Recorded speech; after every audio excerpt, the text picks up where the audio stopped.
Episode 333. Nobody or not everybody feels valued the same way.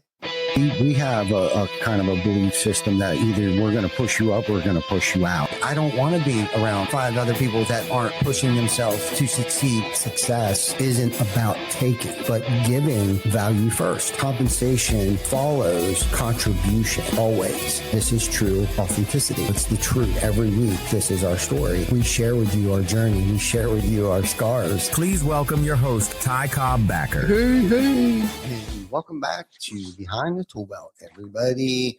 Today's going to be an amazing conversation.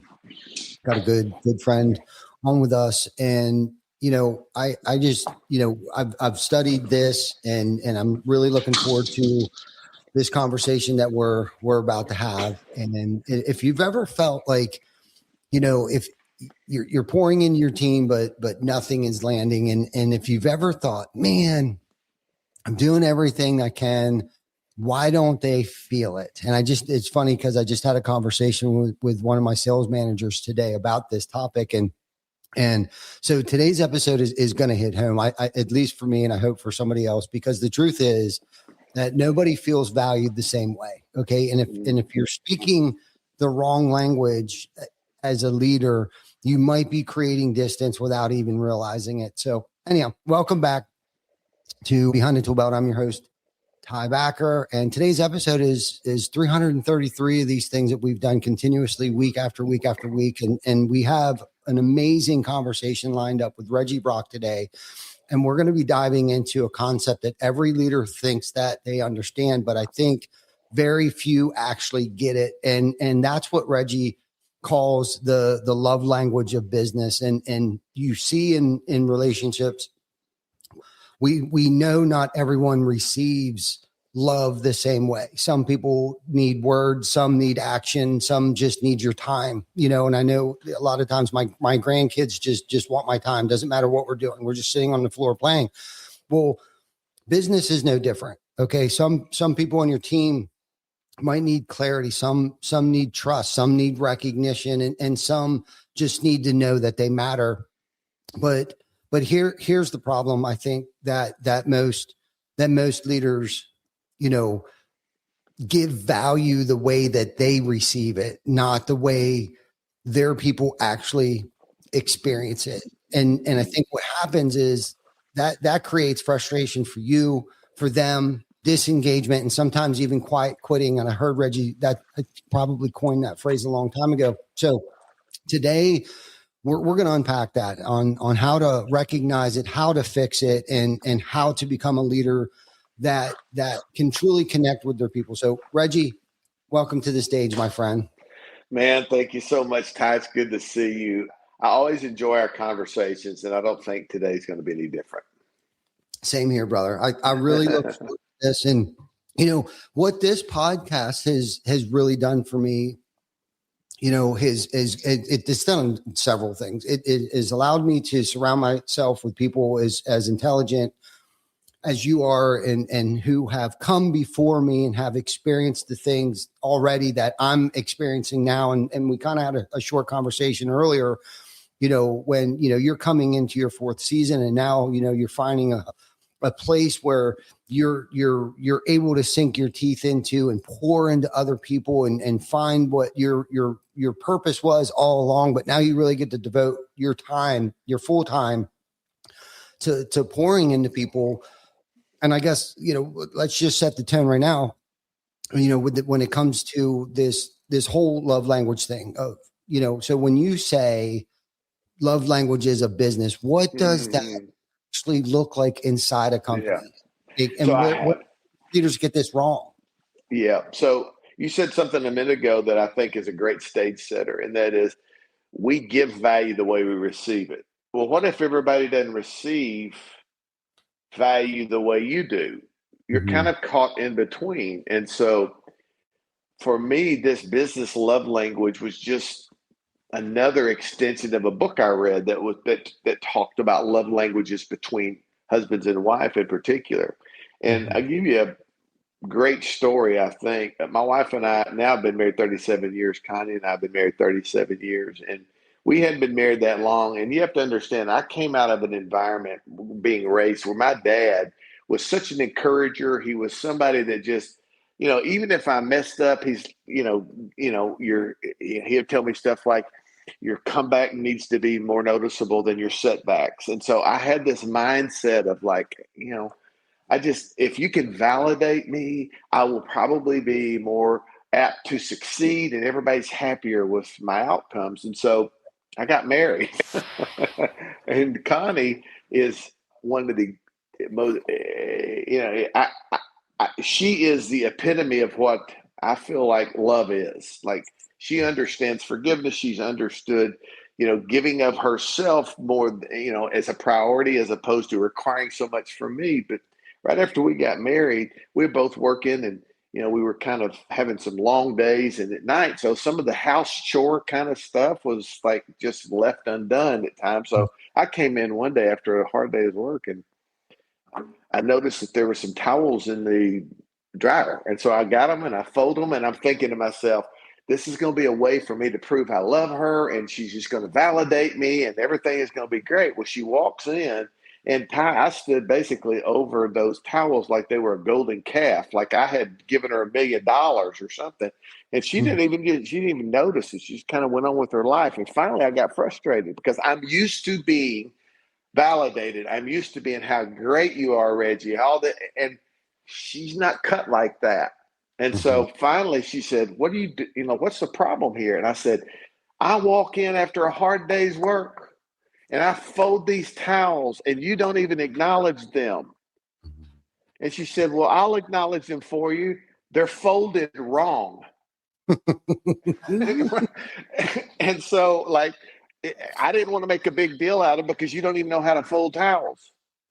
She said, "How much time do you spend telling me thank you for the dinner that I prepared or the clothes that I've washed of yours or whatever?" And so what I learned from that is this: my wife is not impressed or feel love when I buy her flowers or give her chocolate or whatever it is. You know what she really is impressed with, and what speaks her language, is when I serve her.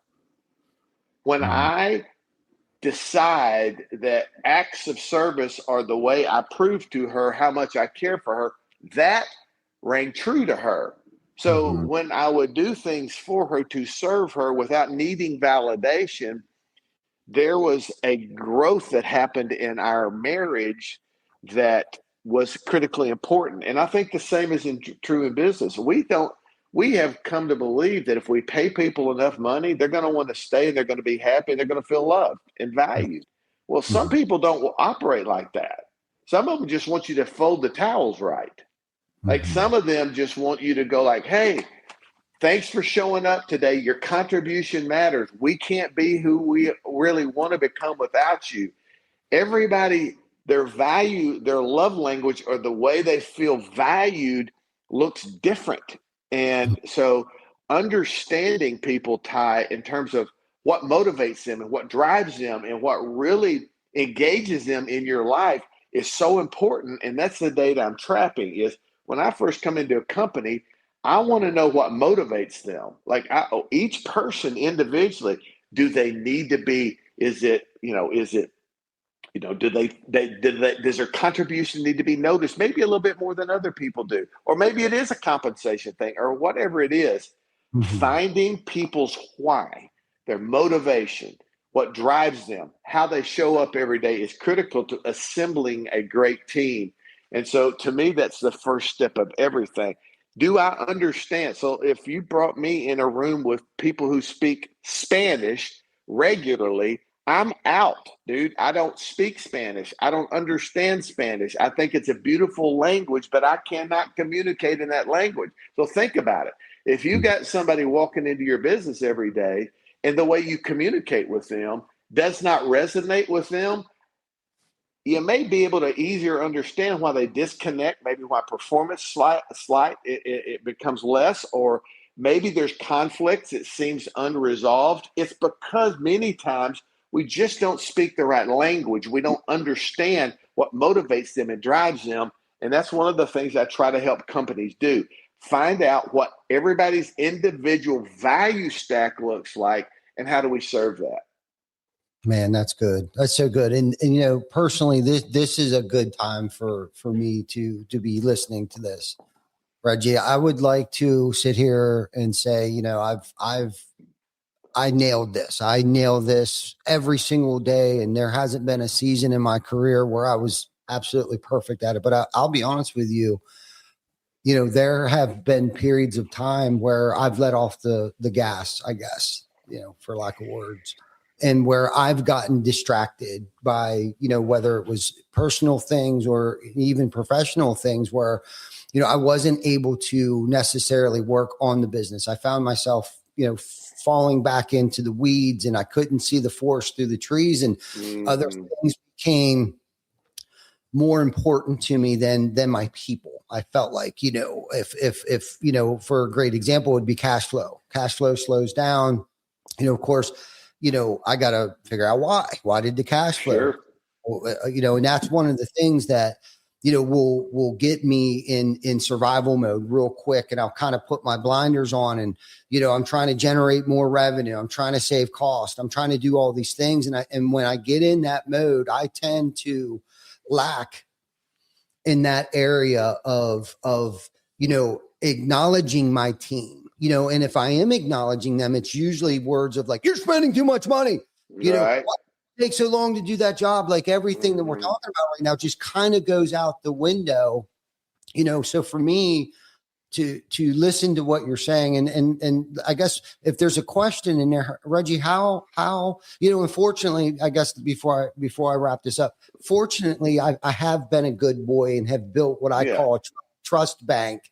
Yeah. You know, been a good boy enough, and I've acknowledged my team long enough, and we don't have very much turnover here. There's a lot of people who've been here for over decades, you know, Mm-hmm.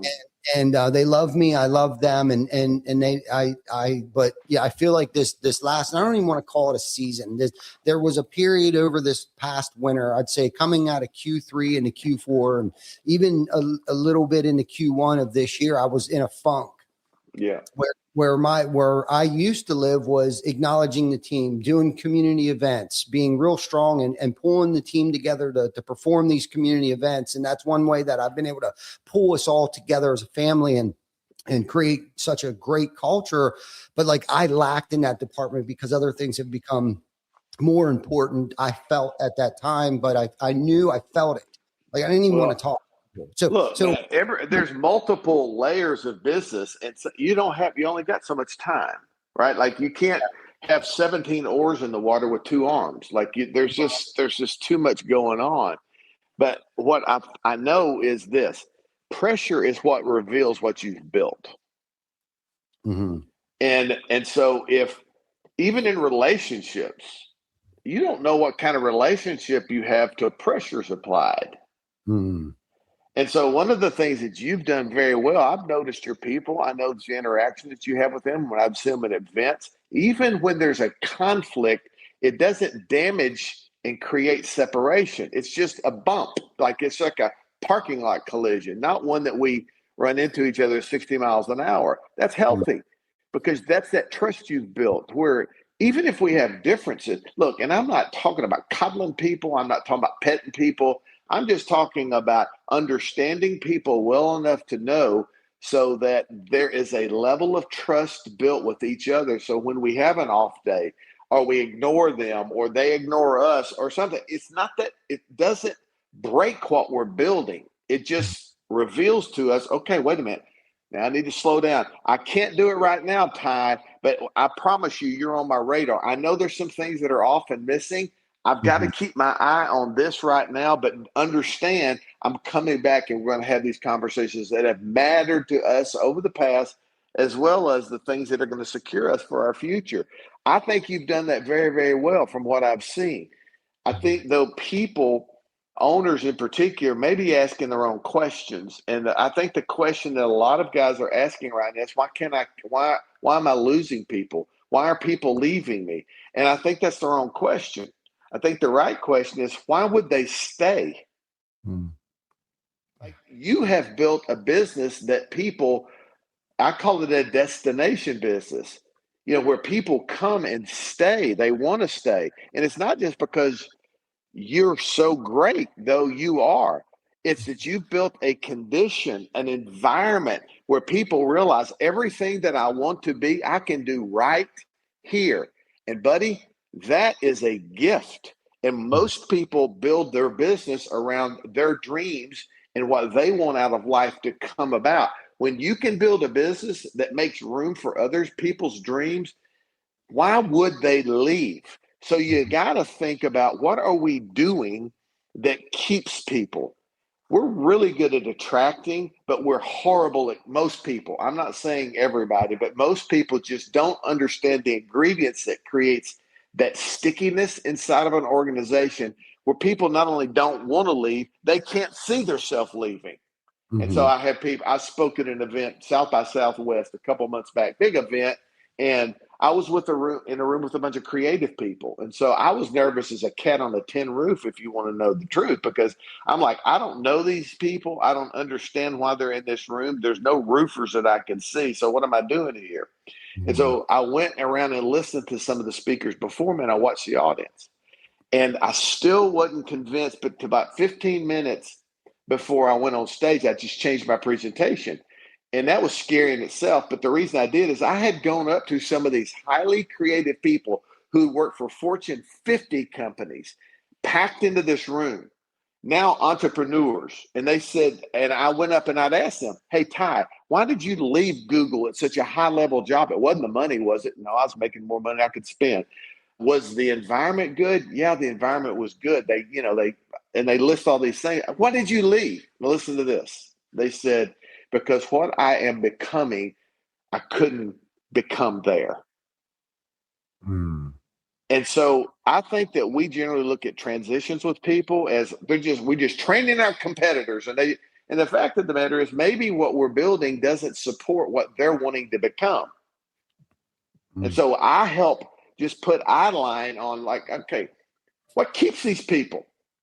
What would keep all of these people who've been with Ty for so long? And then how do we amplify that, as opposed to like trying to figure out why all these exits are happening? And I'll leave you with one before we transition. My grandfather, and you may have seen this video, it's the most viewed video I've ever done. It was about me and my grandfather.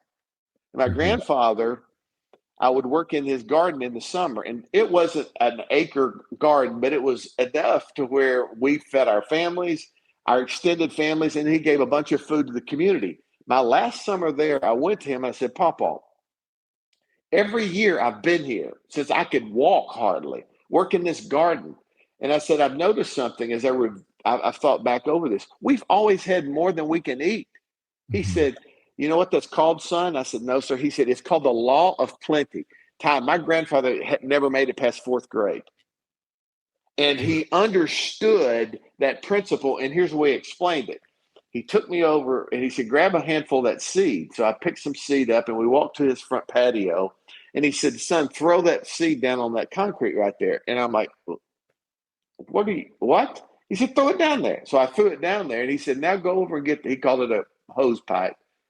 And I brought the water hose over there, and he said, pour water on these seeds. And I said, Papa, why would I do that? He said, well, does seed need water? I said, yes, it needs water. I said, but vegetables will not grow on concrete. He said, that's the principle. I said, what do you mean? He said, to operate in the law of plenty. Somebody watching this today needs to hear this. If you want plenty in your business, there are two things that must coexist, and that's good seed and good soil. He said, Reggie, that's good seed that you threw on bad soil. It'll never grow. It's going to wither and die no matter how much you water it. This is what I'm telling owners. It may not be a seed problem. You just have a hard soil. And when you drop, you've met these guys.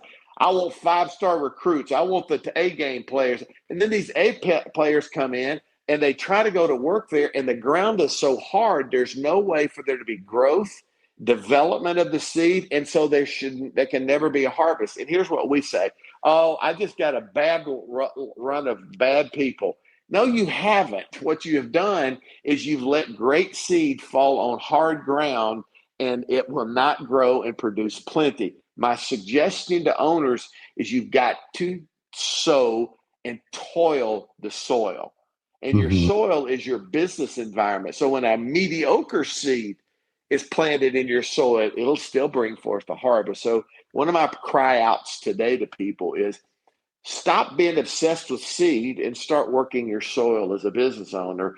And the opportunity for that law of plenty to reside in your business increases exponentially. It takes seed and it takes soil.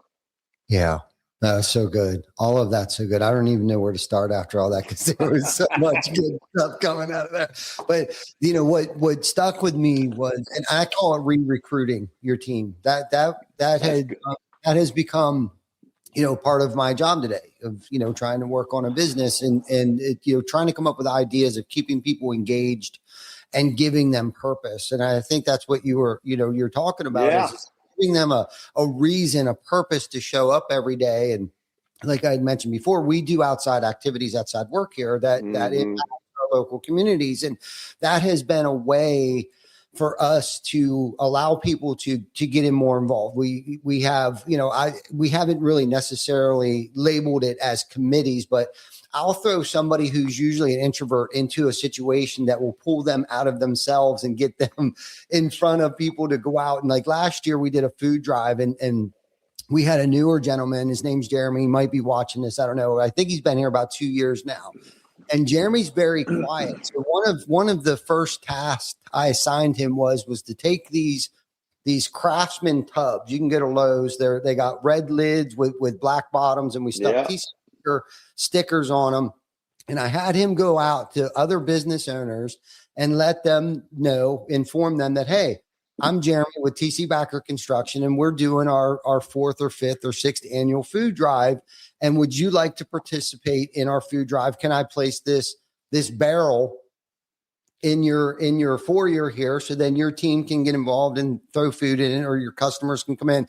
And it was one way that I felt like it would make him feel, even though I know he didn't want to do it, but halfway through, I knew he felt like he had purpose and he was on a mission. And by the end of it, so I had placed another individual in the same position that was also introverted. And those two created a competition of how many barrels or these tubs they could get out to different business owners. We weighed all the food when they came back with these tubs to see who came back with the most food. So there's little things you can do. Not have to get that crazy. I'm a little nutty, so we'll do some pretty audacious things, but it's the impact. More audacious we can be, and the more people that we allow to get involved. Because see, I used to do all this by myself. I would organize all these things myself. I would say, we're going to do this, and I wouldn't take anybody's input or get their feedback. But today it's like, I want to hear everybody's feedback. What type of charitable event would you like to do? And not just that stuff, even when it comes to our KPIs and our SOPs, our standards, like, what do you guys think? And that was probably the greatest thing I've ever picked up off of Craig Groeschel. Yeah. I was listening to one of his podcasts, and he had made a comment about, when somebody comes into their office and they're like, well, hey boss, what do you think? We got this situation and all this is going on. And he said, there was 2 things that he said. The first thing was, I can't remember, but the one thing that stuck with me is that he said to them, what do you think? And then he'll listen to them out. What do you think we should do about this situation? And then he'll listen to them, and then he'll say to them, you decide. And when they walk out of that office, and the feeling that they have, what do you think? How do you think we should resolve this situation? And then you decide. You have created such an empowerment, right? Because now it goes from dictatorship to whatever the opposite of dictatorship is, to holy shit, this guy actually cares about what I think, and he trusts me enough to handle this situation. And at that point in time, you create so much empowerment and trust with your team. I'm not sure if we lost Reggie. You still there, buddy? You think his phone died? Okay.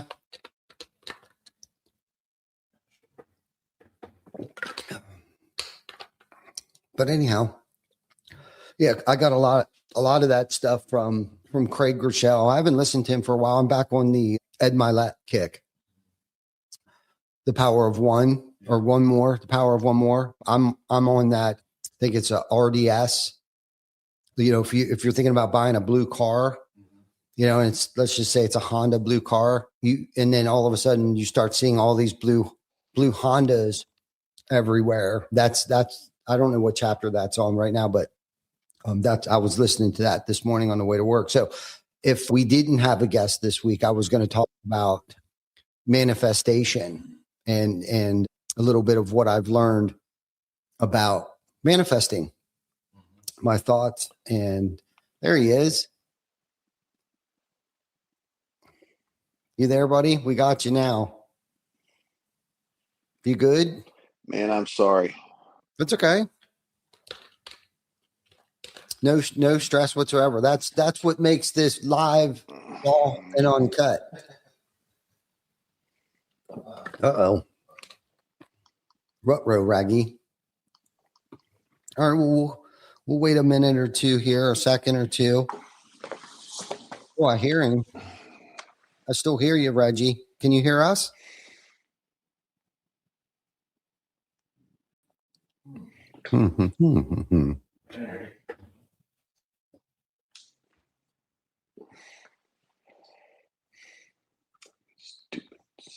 Stupid. We can hear you, buddy.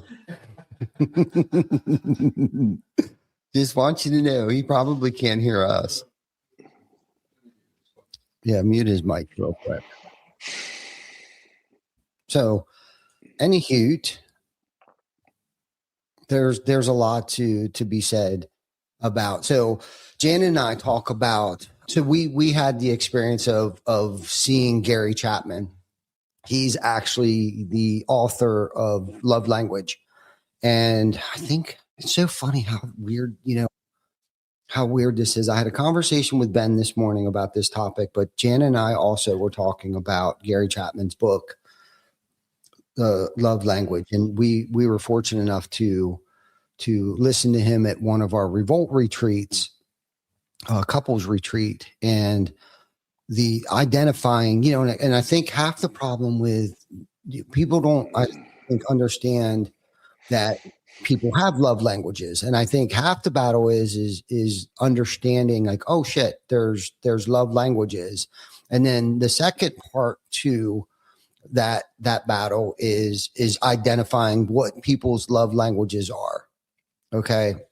And we talk about our kids a lot. And we're like, oh, Rocket's love language is this, Mackenzie's is this, Jacob's is that, and I don't necessarily want to review what they are, and then what Jana's love language is and what my love language is. And I thanked her the other day because one of my love languages is, and I don't want to think of it as, I guess I'm kind of embarrassed because I feel like it's a shortcoming of mine, but it's acknowledgement or recognition. And Jana does it without, just because the type of person that she is, she thanks me all the time. Like, I just want you to know how much, thank you so much for loving me and the family and always, putting yourself last and stuff like that. Can you hear me? Yep, we can hear you, buddy. Dang, I'm sorry, brother. That's okay. I was just rambling. Okay. I was actually talking about Gary Chapman's book, Love Language. And Anna and I, my wife, actually got to see Gary Chapman speak at a Revolt couples retreat in Punta Cana. And we actually got married there that weekend. And it was, and so we're aware of it. And I was saying, I think most people don't even know that there's a love language. So I think that is 50% of the battle is like, oh shit, people have love languages. And I think the second half of that battle is identifying what people's love languages are. So I guess if I got a question for you to jump right back in here, is like, how do you identify somebody's love language, especially within the organization here? Like, if I'm going to go on a mission, I'm a business owner right now, and it's like, okay, I need to get more involved with my team and I need to meet them where they're at. How would I go about that? So we start with an assessment. I'm a certified coach with an organization called the Why Institute. And the Why Institute does exactly what you're saying. It discovers the language and how people show up every day. It's their motivation. It's their core reason for doing what they do. You see, all these other tools and assessments we take generally help direct talent to the right spot. Bus on the seat, that type of deal. Or it really identifies what are characteristics and traits. This is motivation. Here's what I know. If I can find out what your motivation or what you value as and how you show up like that, I can start to strategically putting you in spots with other people who that combination really works for to create outcome that neither of us can get apart. So we have developed this there's 9 different types of motivations or whys. And that's where I start is like, for example, I'm what they call my whys make sense. If I come to a meeting or a conversation, and even if I've got the smartest people in the room, if I can't make sense of what they're saying, I freeze. My wife is what they call a right way motivator. So what that means is there are multiple paths to choose from, but when she finds that right path to get on, that's where she stays. There's no movement from it. There are contributors, people who just wake up every day and their motivation is, how do I contribute to somebody's life today? Because if I do, it'll create gain in mine. There are 9 of those. And so what I've done over the last year is I started working with companies and we identify how their people show up every day, their motivation, which ties into how they sense and feel value. And then we start mapping out strategies internally to create teamwork or collaborations that produce things together that are impossible to do apart. And what it's done is it's lifted that lid off of people to think, well, I can only do so much with so much that I have. And then they start realizing, oh, we could do something together that will produce gain for both of us. Why not try that? And so getting back to Chapman's book, there are these 5 categories, I think it is. And same thing's true in business. You just got to understand how people are wired, what their internal, I call it operating system looks like, and then serve them into that area. And then once you're able to have that level of communication to where you understand, okay, I'm getting on a call with this type, this is how they're motivated. What it does is it streamlines the conversation. It gets agreement easier because we're speaking the language each of us understand. Amen. This is not complicated, man. This is about how do we attract people? How do we get the most out of them for their gain and ours? But more importantly, how do we create connective tissue with these people so that together they can do things that is impossible apart? That's the land that's available to collaborators, is places individuals can't go alone. Yeah. No, that's so good. So I'm familiar with this. I by no means have I studied it as much as you have, but being in business as long as I have, I feel I think I've run into, trying to figure out how to balance this idea of meeting people where they are while still holding a high standard and the accountability. So how do I find that balance? How do I go from not trying to be too much of a pizza party, captain to, running the ship with an iron fist? Like how do I find that balance but not be a dick and hold people accountable and keep a high performing team?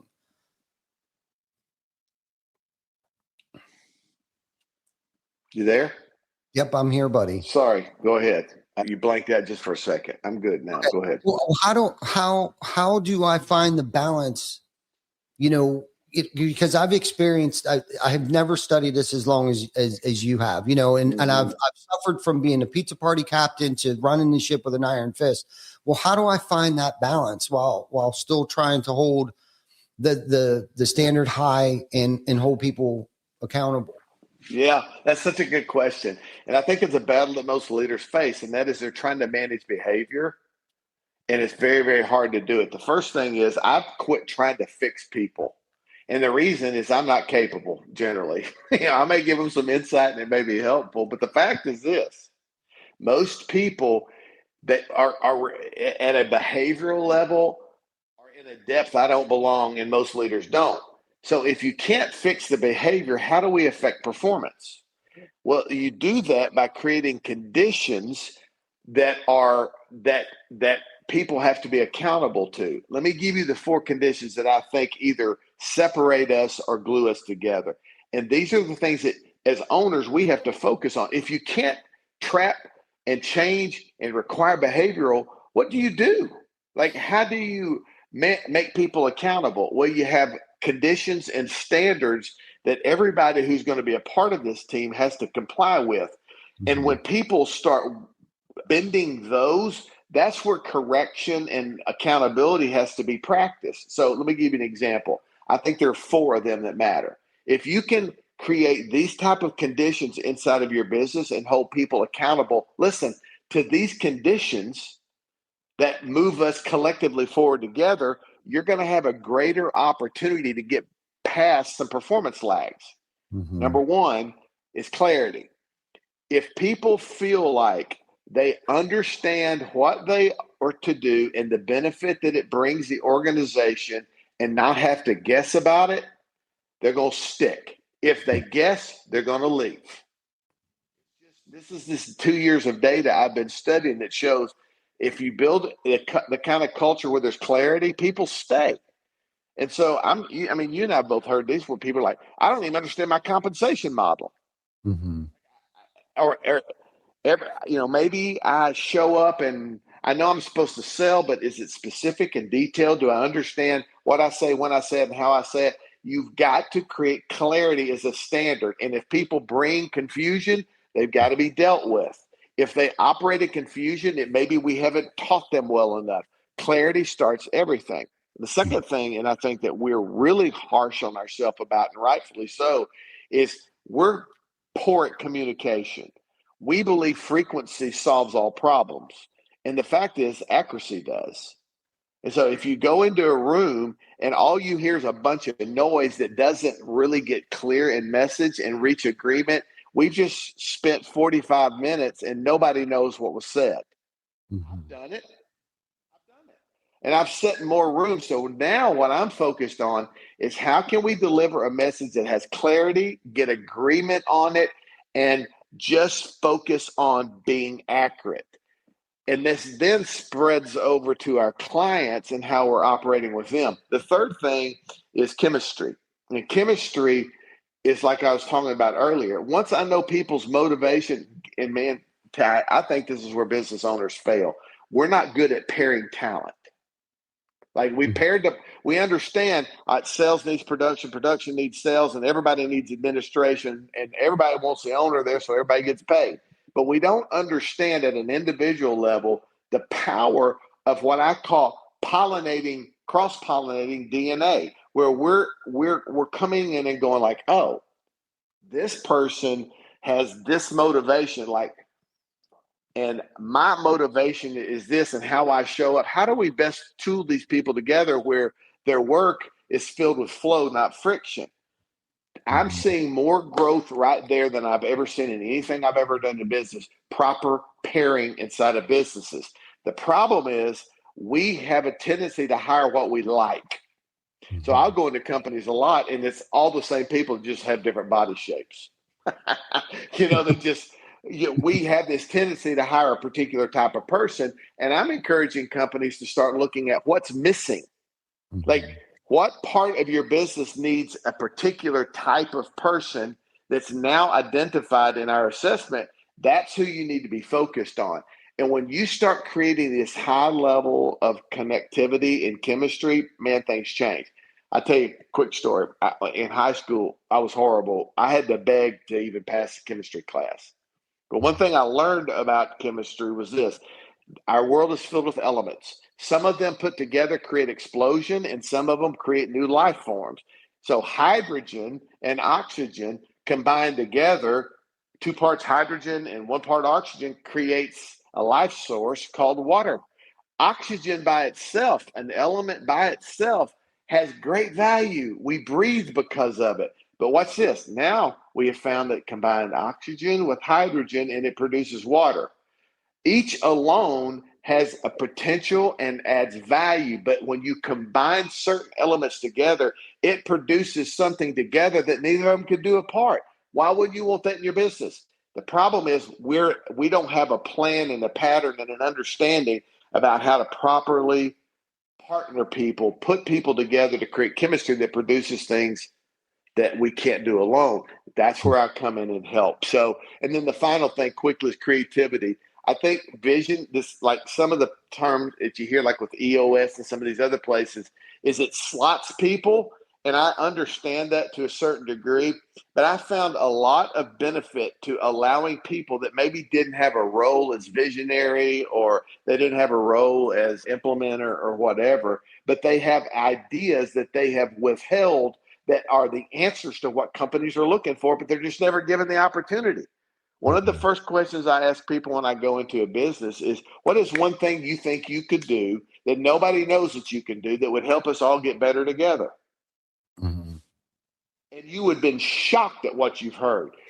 Solutions that owners are looking for, they just are looking in their own place. Start with your people. So once we get those conditions where I now have people come to meetings and go like, you come to contribute. You don't come just to hear. And I give space and time for that in my meeting so that people can resurrect some thoughts or some ideas or some directions that we may have been looking for an answer for, but we've never asked them.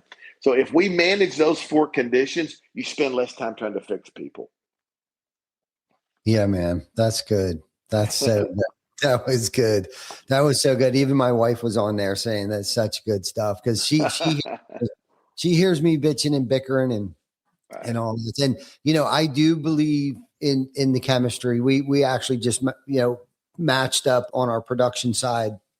And I personally didn't, but I heard our leadership team over there pairing people up, and it's kind of cool to hear them identify that so-and-so doesn't work so well with so-and-so, but they would be a good fit over there. And it's like, we're all just trying to figure out the pieces of this puzzle and how we can, streamline things, move things along without a lot less friction and things like that. And it's like, this is so fluid, it's never, it's not static. And that's the thing that I've learned over the years. It's like what worked last year, may not work this year too, because this is the thing too. The longer you're in business, we've created opportunities to grow, right? For individuals within the organization. So what season of life that they came into our organization isn't the same season in life that they're in today.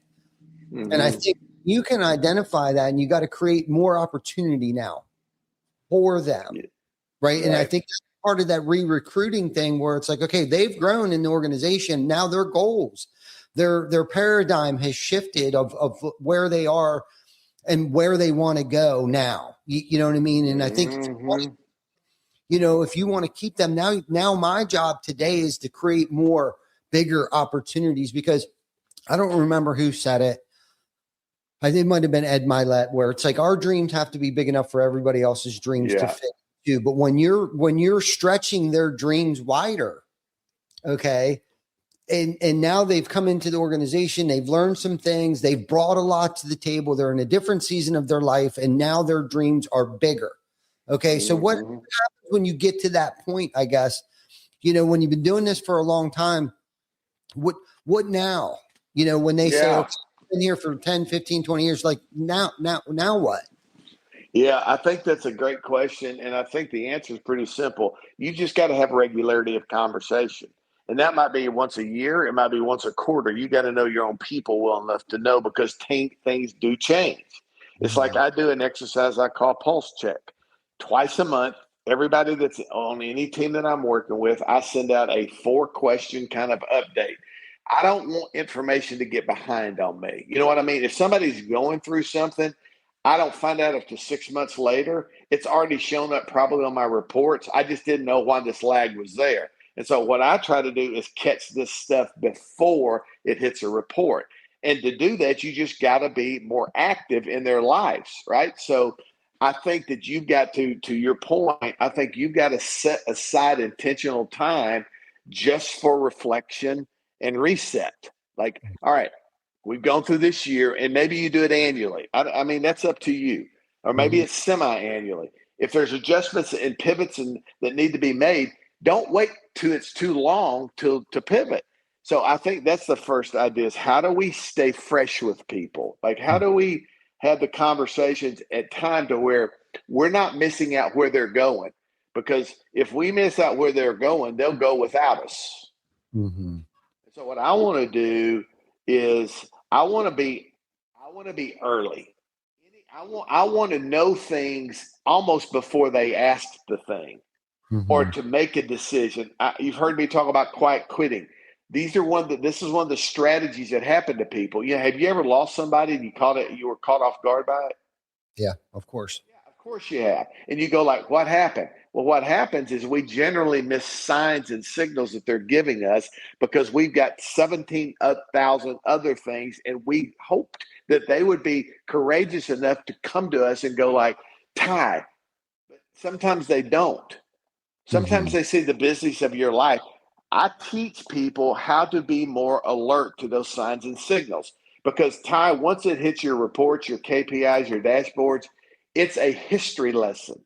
I want to Mm-hmm. catch stuff early before it hits the report, before it affects the report performance, and before we're left with our hands up in the air going like, what happened here?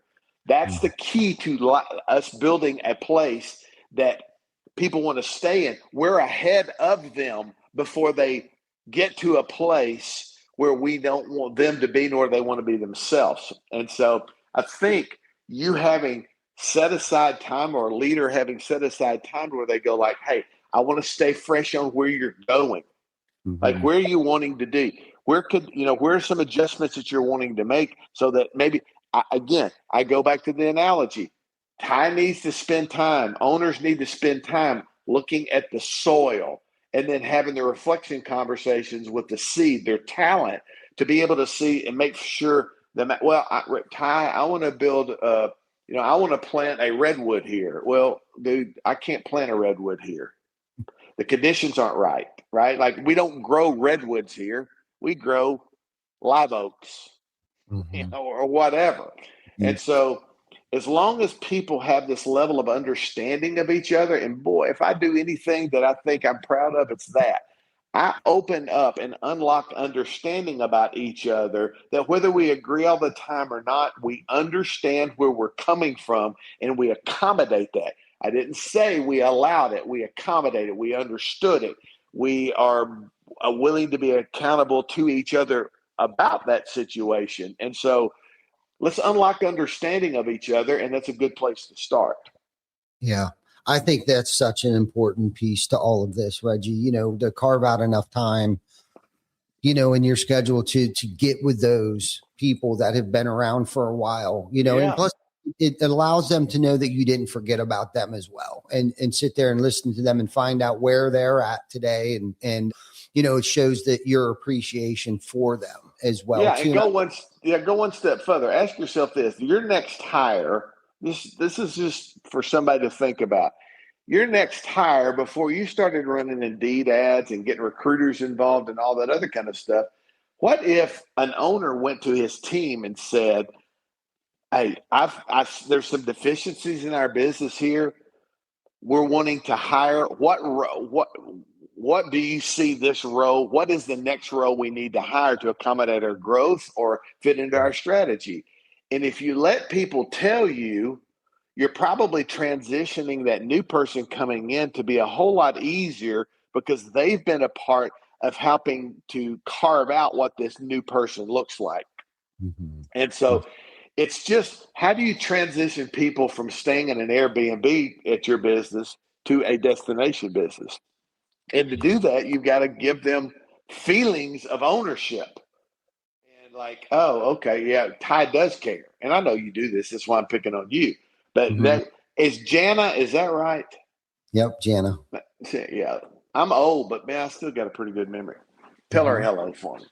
I will. I but will. anyway, I think the more we just bring people back together and start working together. And here's the biggest complaint I hear from people: Reggie, culture, your talk is really motivational and inspirational, but there's no ROI on it. And that bugged me. if you want to know the truth, because they're like, these are soft skills. They're important skills, but Reggie, we got to sell more. We got to produce more, and we got to collect more. Okay, great.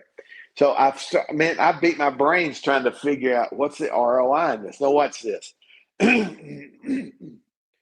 If you lose somebody, whether they quit or you quit for them,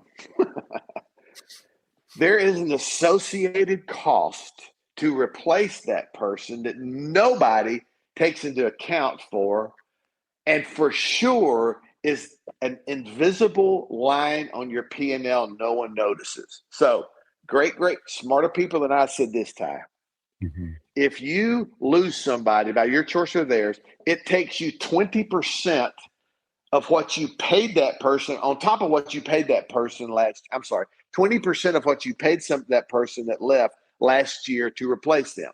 So if you paid somebody $50,000, it's going to cost you $10,000 to replace them. You got to look at training, onboarding, recruiting. What losses you have because that seat's not filled, and if you take all of the circumstances that go into that loss, it's going to cost you to replace them. But it doesn't show up on your P&L. And so I did this exercise the other night in a conversation I was in. I said, how many people did you lose last year? We lost 3. What was the average pay? I think it was $60,000. So that's $180,000 that you spent. Now it's going to cost you 20% of that, which is $36,000 to replace these people. And here's the other statistic that mattered. 85% of that could have been prevented. Mm-hmm. So don't tell me anymore that there's not a hard ROI to be considered, even though you can't sit on your P&L, that could curb up a 20% respend just replacing people. And so there is a mathematical certainty to this loss that no one's paying attention to. And so, you run a business. Where can you go and find a 20% hole in your business and fix it by correction? They're hard to find, 20% losses. But now, if I can help you to early see some of this stuff early, and we can make some correction to it, and we can start accommodating it differently, we can get better clarification around it, and you stop losing people, you're filling a hole in the bucket of your money that stays now. Who doesn't want that? So culture now, and building a culture that people want to stay at, has a tangible ROI to it that most have overlooked in the past. Amen. And that's a fact. That's not your opinion. That there is definitely, a loss there. It's an invisible loss on your P&L. And yeah. And I don't even know if that's even taking into the consideration the time lost of training that person up and the things that are falling behind and the other burden that it's putting on the other teammates too, because now they got to take over workload. Right. It's probably more than 20% in actuality of what the ripple effect it is to come bring somebody new into your organization and get them up to speed to where that person was before they left. Yeah. And the drag on your team, it just is. You said it, and I wasn't going to say this because the real number scares people off. They go like, this is not realistic, Reggie. Until you sit down and do the things that you map out what you just said. We got onboarding. We got a training expense. We're running ads. What about the lost productivity of that seat till we fill it? What drag does it put on my team because I don't have that If you start calculating the cost, it is way more than 20%. But even if it was 20%, how many $10,000 refill costs are you going to continue before you go like, all right, how do we prevent this? And the way you prevent it is to build conditions inside of your business that people actually stick to, stay with, and are willing to make corrections and be accountable to that. That's what you want. And so, one of the things I ask people to do and I help them with is I go to your team and say, let me ask you something. Why in the world would you come back here tomorrow? Right. I want to know why you keep coming and getting up and coming back. Because the cry of my heart right now is to help people to see this statement as kind of a rally cry, and that is this: see you tomorrow. I got this T-shirt on. See y'all tomorrow. And if not, why not? I want more and more people that are a part of a process and a company that they see growth and development in, and that the soil is open and it's willing to receive their talents and abilities so they can dream and not be afraid to dream without leaving. That's what I want. So that when I walk, I'm sure you've been to places where you've been like, dude, if I could stay here forever, I'd never want to leave. Why can't we have that in business? Mm-hmm. I told somebody the other night, if you had to put me in one spot that I had to stay at the rest of my life and not complain today, what would that place be? And my answer was easy. It was Sea Island, Georgia. Most people don't even know where that's at, other than Georgia. But this facility was built 96 years before I even took my wife there. And the guy who built it had me in mind when he built it, knowing that there was a place that Reggie Brock didn't know who Reggie Brock was, but he built a destination business that had this vibe to it that made me go like, my God, if I could afford $1,500 a night to stay in this place, I'd keep coming back. Mm-hmm. The conditions were perfect. The food, the accommodations, at a golf course I could play forever. Ty, tell me why we can't build that same philosophy inside of our businesses, where we just have built so much great experience with people and so much great experience with customers. They can't imagine doing whatever that is without us. And that's what I'm after. No doubt. It can happen. It is possible. It is, for sure. Yes, no doubt. And you've been a great example of that. And I want to honor you for that. Thank you. Thank you. It's not easy. Like I said, it's not static. It's definitely fluid. And it's as long as we veer back to the center at some point in time, and we can all meet on common ground. Like you said, it starts with clarity, and and then the second piece of that is communication. Yeah. And then, you're right. And like my wife,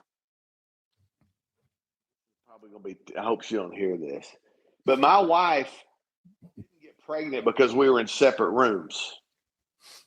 When you create something together, there's got to be proximity that matters. And so we have got to drive people back to the middle so that this exchange that produces something together and apart starts with proximity. You can't let people run to silos and them to think, well, this is the safest place I can be. If they feel like they isolate themselves and separate themselves from each other far enough apart, they somehow seem safe. And it's just the opposite. Mm-hmm. How do we get people back to community and to culture that we all contribute to, and we all are willing to have differences of opinions, but it does not destroy us. It actually builds us to where we can do things beyond even our own imagination. And that's kind of how I see the opportunity for me in the fourth quarter of my life to be able to start shaking some trees and going like, guys, hey, this is not just about systems and processes. This is about the spirit of the business, which is your people. How do we create something that just makes them want to come back and to keep contributing and wanting to pour into this objective that's bigger than them, and they just want to be together? How do we do that? And I think I figured some stuff out finally, Ty. No doubt, man. It sounds like you have. I know you have. Awesome. Before we wrap, is there any one last little gold nugget you want to leave us with? Yeah. So here's what I would say.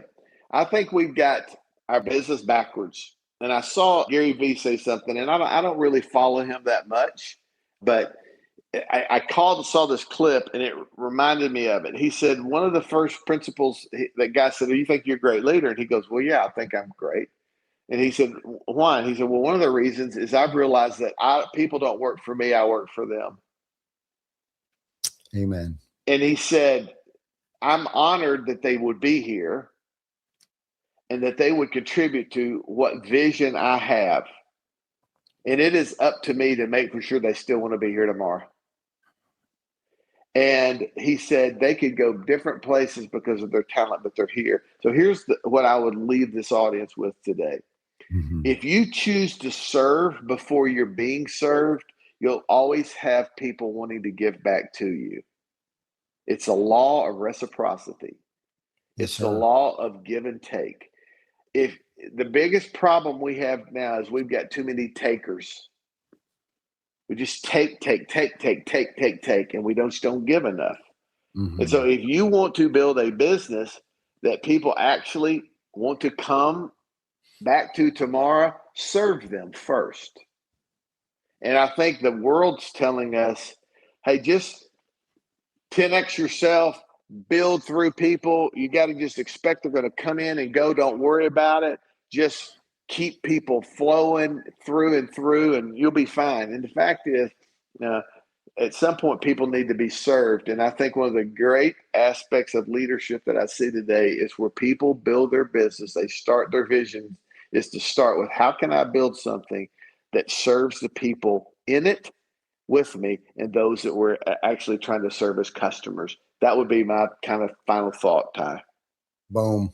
Powerful, man. That was so good. Reggie, man, I appreciate you so much, man. I appreciate your wisdom Thank and your you. knowledge. That was just such great, powerful stuff. So yeah, So thank last thing I'll tell you this is if someone is interested in maybe I'll do because if they've listened to this show, I will Mhm. provide them an assessment for them and their leadership team free of charge just to kind of give them an idea about how this kind of process starts. If they just reach out and contact me and let me know they heard it on the show, I'm happy to do it because very, very thankful for you letting me be on with you today. Yeah, man, we're grateful you're here. What's the best way for them to contact you? Yeah, so they just I'm, pretty well easy to find on social media, but if they'll just reach out to and DM me, I mean, they can find me on Facebook, they can DM me, or they can find it on the other channels. And, I'm actually, my website is Cultural Disruptor now. And so they can go to Reggie at culturaldisruptor.com and, there's a place they can fill some stuff out. But yeah, just reach out to me, find me, and we'll figure something out. And I'm happy to do that for you and your audience.